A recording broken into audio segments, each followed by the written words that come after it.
what do you think is the biggest thing that's preventing millennials from buying homes? I mean, you hear a lot of stuff about this, a lot of articles being written. In fact, I have an article here.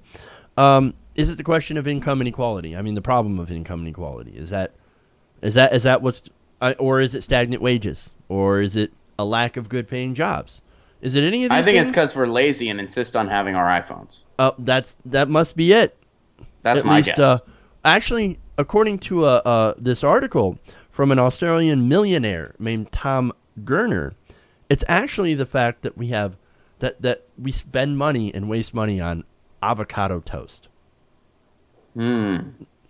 So this guy, he talked to 60 Minutes, right? And he did this whole, the whole millennial bashing, right? The millennials they're not saving their money. They could buy a house. They keep complaining about not being able to buy houses and not being able to afford things. Just stop going to Starbucks. Just stop buying avocados. He said, when I was trying to buy my first home, I wasn't buying smashed avocado for $19 and 4 coffees for $4 each. We're at the point now where the expectations of younger people are very, very high. They want to eat out every day.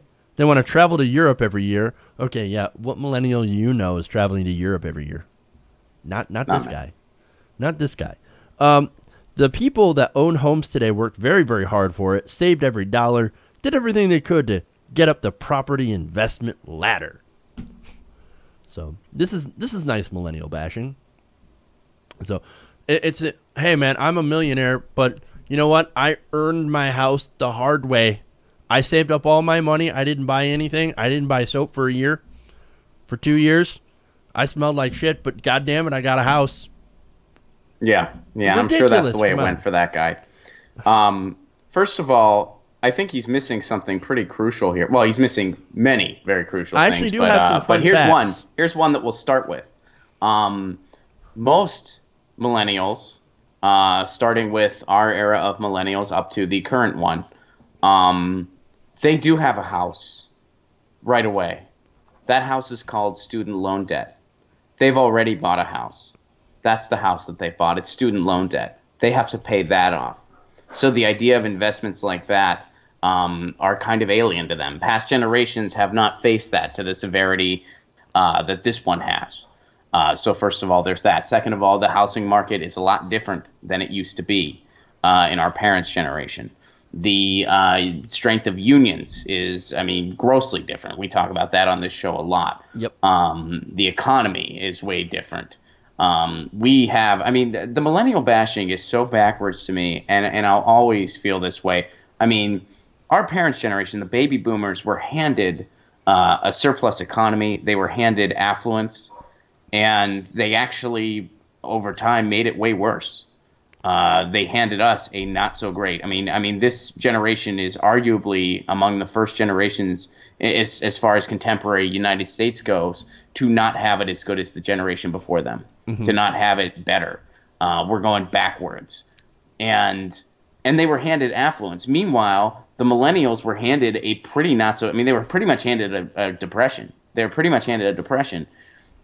And what have we done in response? We've developed new technology. We've taken it light years. We have created an entire new class. The creative class was not an economic class like 10, 20 years ago. It is one now. So the way I like to look at it,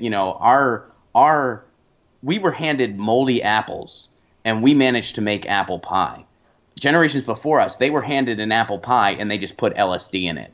So, the millennial bashing, I'll never get on board with it. I think it's totally misdirected and backwards, and it's condescending bullshit articles like this that further parrot that.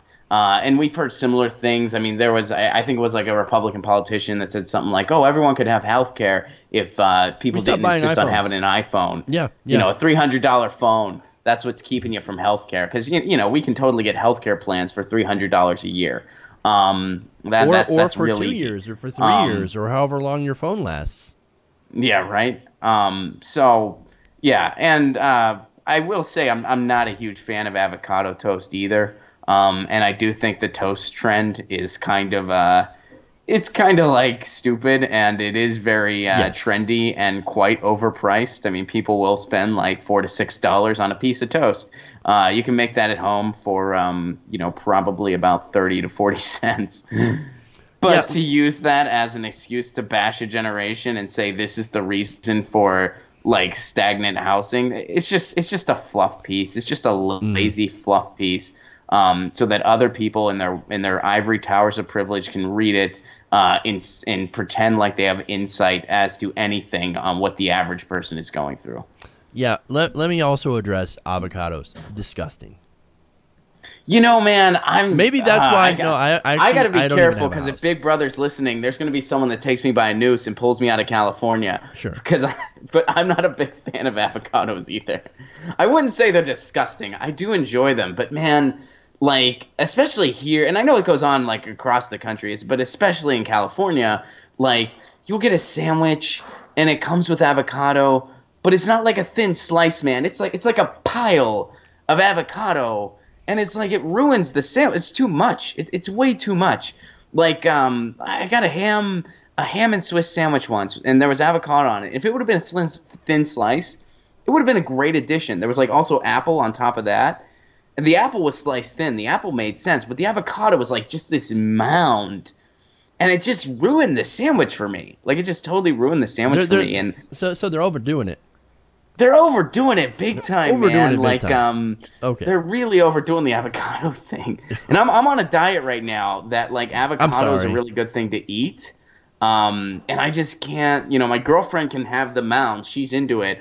I need a thin slice, and other than that, it's too much for me. So All right. the Fair enough. avocado is not helping me with So this you're diet. not It's a the whole you're not a 30 diet, if hater. anyone's curious. So What? you're not an avocado hater. You're just like, I think we're overdoing it a bit. I'm an avocado moderate. Okay, you're a moderate. I'm the extremist here who hates You don't like avocados. avocado? Not Uh, even uh, like in nachos or something? Like as a. yeah, All right. I bet ah, there'd be some way I bet you'd enjoy it. You just no, might not have had no. it that way yet. But anyway, getting back to some substance, I've got some fun facts for you guys. Now, look, this is spurred by a lot of this different information. This guy decides to write this article because he wants to kind of avoid the facts. Only 32% of homeowners in 2016 were first-time buyers. Now, this guy works in real estate, okay? So he's like, oh, man, no millennials are buying homes. That means I'm getting impacted, which means my profit's going down. So I got to get people to I got to spur people to buy some homes. Maybe if they were, if they were a little bit more savvier on saving, then I can make some money off of them. But unfortunately, that's not what's going on. As you point out all the good, the really good points that you did so earlier of why millennials aren't buying homes. Now, this study, according to NerdWallet, has this at the lowest point since 1987. Not only that, but a recent study by HSBC found that American millennials have a home ownership of 35%. In Australia, where this guy is located, only about 28% of millennials own their homes. And a study found out that a lot of those end up getting a financial boost from their parents when making a purchase. And not everybody has that. I think there's a lot of people that don't have that financial boost. Now, this guy isn't the only one who's getting a little salty when it comes to millennials. An article back in October from columnist Bernard Salt said this: I've seen young people order smashed avocado with crumbled feta on 5-grain toast bread at $22 a pop and more. $22 several times a week could go towards a deposit on a house.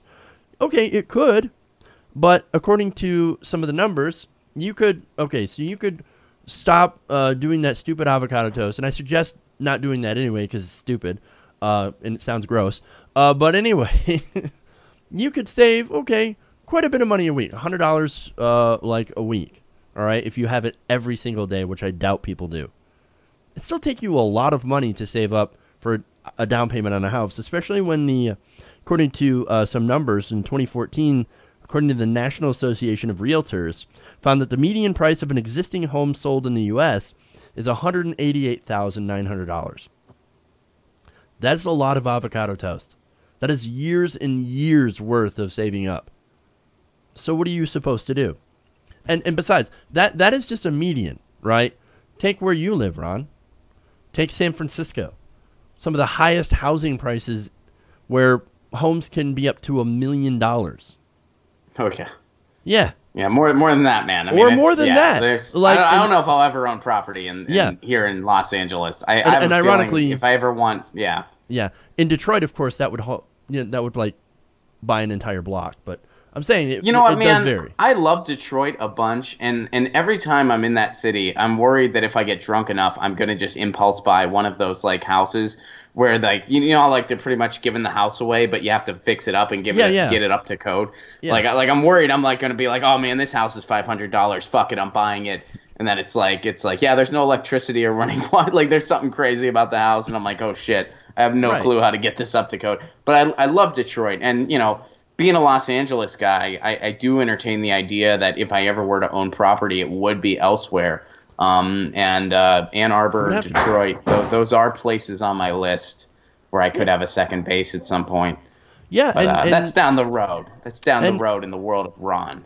Now, at some point, I mean, you could save up enough avocado to be able to afford that. But look, home prices are, at this point, insane. It would take you years and years of saving up. And what are you supposed to do? Not be able to enjoy anything in your life?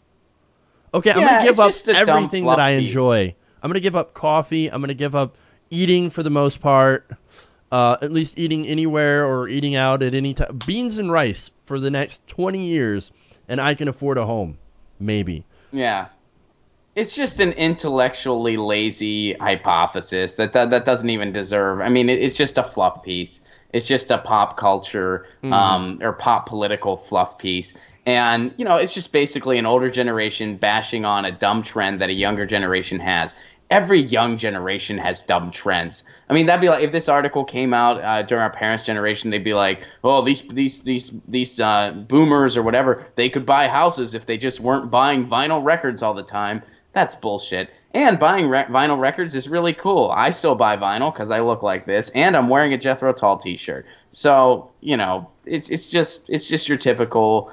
The new generation is the old generation is bashing something about the new generation. It's intellectually lazy. It's a straw man at best as far as, oh, this is why we're having a housing issue. It has nothing to do with, inflation. It has nothing to do with declining wages, reduced benefits. It has nothing to do with out-of-control college loan debt. It has nothing to do with policies that Bush and Obama pushed through that helped out the big market housing industry while screwing over first-time buyers and other individual property owners. Obama did that. So did Bush. It has nothing to do with any of that.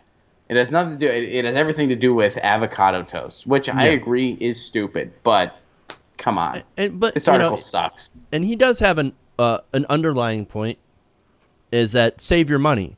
But for all the reasons that you just listed, that's unrealistic because of how long it takes to save up for even a down payment for these houses. That's why millennials are opting to not buy houses or buy homes. And besides, I think home ownership, and I've come to this realization, not being a homeowner, I think is overrated. I agree. I still think it's a worthwhile investment if you can. Sure, absolutely, because it is assets that you can borrow against. But on the downside of that, if you normally when you borrow against the assets, the value of your home, it's usually so you can upgrade the home or you can fix issues with the home. You see what I mean? Mm-hmm. So you're borrowing against that equity to fix up your home and raise the property value or raise the value of your home. So really, it's you just taking money to invest back into your home. And again, there are positive sides, not having to pay rent because rent is a hole, right, that you'll never get anything out of. But at the same time, maintenance is taken care of if you have a good landlord or if you live in a good complex or whatever. When it comes to apartments, you usually get a lot of things that are taken care of, things that are fixed.